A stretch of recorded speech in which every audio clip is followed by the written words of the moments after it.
വിഷു എന്നാൽ പ്രകാശത്തിന്റെയും സമൃദ്ധിയുടെയും ആഘോഷമാണ്.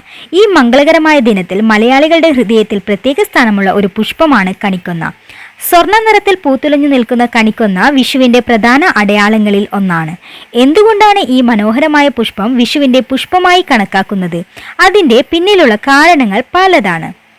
വിഷുക്കാലത്ത് കേരളത്തിലെങ്ങും പൂക്കുന്ന കണിക്കൊന്ന പ്രകൃതിയുടെ പുനരുജ്ജീവനത്തെയും വസന്തകാലത്തിനെ വരവിനെയും ഓർമ്മിപ്പിക്കുന്നു. കണിക്കൊന്ന പൂക്കുന്നത് വിഷുക്കാലത്താണ് എന്നത് ഈ പുഷ്പത്തെ വിഷുവിന്റെ പ്രധാന ഭാഗമാക്കുന്നതിൽ വലിയ പങ്കുവഹിക്കുന്നു. മാർച്ച് അവസാനത്തോടെയും ഏപ്രിൽ ആദ്യത്തോടെയുമാണ് കണിക്കൊന്ന സാധാരണയായി പൂവിട്ട് തുടങ്ങുന്നത്. ഈ സമയം കേരളത്തിൽ വേനൽക്കാലത്തിന്റെ ആരംഭം കൂടിയാണ്.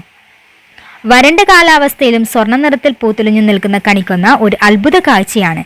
ഈ സമയത്താണ് വിഷു ആഘോഷിക്കുന്നത് എന്നതുകൊണ്ട് തന്നെ കണിക്കൊന്ന വിഷുവിന്റെ ഒരു അവിഭാജ്യ ഘടകമായി മാറുന്നു.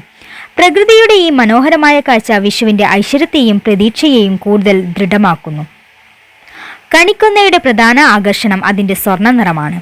വിഷുവിൽ കണി കാണുന്ന വസ്തുക്കളിൽ സ്വർണത്തിന് പ്രധാന സ്ഥാനമുണ്ട്. സ്വർണം സമ്പത്തിന്റെയും ഐശ്വര്യത്തിന്റെയും പ്രതീകമാണ്. കണിക്കൊന്ന പൂക്കളുടെ സ്വർണ്ണ നിറം ഈ ഐശ്വര്യത്തെയും സമൃദ്ധിയെയും സൂചിപ്പിക്കുന്നു. വിഷുവിന് കണി കാണുന്ന കൂട്ടത്തിൽ കണിക്കൊന്ന പൂക്കൾ വയ്ക്കുന്നത് വരും വർഷം ഐശ്വര്യവും സമ്പത്തും നിറഞ്ഞതായിരിക്കുമെന്ന വിശ്വാസത്തിന്റെ ഭാഗമാണ്. ഈ വിശ്വാസം തലമുറകളായി കൈമാറി വരുന്നു. കണിക്കൊന്നയെ വിഷുവിന്റെ ഏറ്റവും പ്രധാനപ്പെട്ട പുഷ്പമാക്കി മാറ്റുന്നു. കേരളീയ സംസ്കാരത്തിലും പാരമ്പര്യത്തിലും കണിക്കൊന്നയ്ക്ക് സുപ്രധാന സ്ഥാനമുണ്ട്.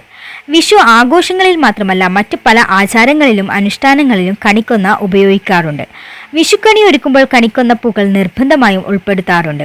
ഇത് വരും വർഷം സന്തോഷവും ഐശ്വര്യവും നൽകുമെന്നാണ് വിശ്വാസം.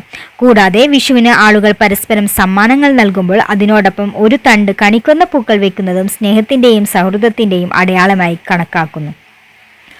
കണിക്കൊന്ന വെറുമൊരു പുഷ്പം മാത്രമല്ല, അത് പ്രകൃതിയുടെ മനോഹരമായ ഒരു സമ്മാനമാണ്. വിഷുക്കാലത്ത് പൂക്കുന്ന ഈ മരം പരിസ്ഥിതിക്കും ഒരുപാട് പ്രാധാന്യം അറിയിക്കുന്നു. ഇതിന്റെ പൂക്കൾ തേനീച്ചകളെയും മറ്റു പ്രാണികളെയും ആകർഷിക്കുന്നു. ഇത് പരിസ്ഥിതിയുടെ സന്തുലിതാവസ്ഥയ്ക്ക് അത്യാവശ്യമാണ്. ഇങ്ങനെ പ്രകൃതിയുമായും മനുഷ്യനുമായും അഭേദ്യമായ ബന്ധം പുലർത്തുന്ന കണിക്കൊന്ന വിഷുവിന്റെ പുഷ്പം എന്ന സ്ഥാനം അലങ്കരിക്കുന്നതിൽ